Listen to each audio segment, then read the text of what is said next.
Who pays the real estate commission? Most likely, it's going to be the seller. The seller of a piece of property will enter into an arrangement with a real estate salesperson or a real estate brokerage, and it'll be a written agreement, and it'll specify certain terms. The period, the time length of which the real estate broker has to sell the house. I have 60 days to sell the home. I have 90 days to sell the home. I have 6 months. I have a 1-year contract, 1-year agreement, right? So there'll be a term, and then there'll be a percentage rate, typically 2 to 6% of the sales price. Most frequently, we'll see 4 to 6%. And that person that was dealing with the seller will be the listing agent. In the terms, it could be that it'll be an exclusive right to sell, and only a person in the listing agent's brokerage can sell it, or it could be, and that would be an agency exclusive, or it could be in the multiple listing service, and it'll be out there for the entire world, or at least anyone with multiple listing service, to sell it. And should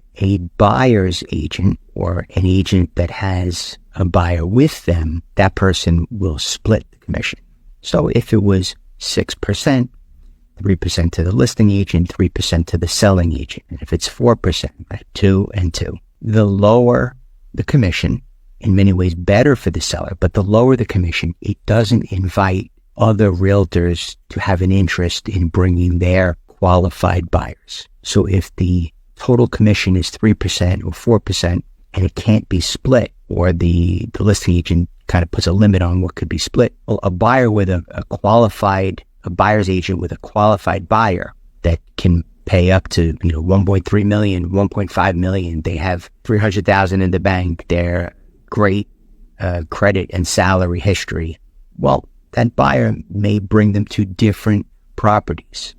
So there's a trade-off on the amount of commission. If that buyer had entered into a written agreement with the buyer's agent, the buyer could pay a commission directly to the buyer's agent.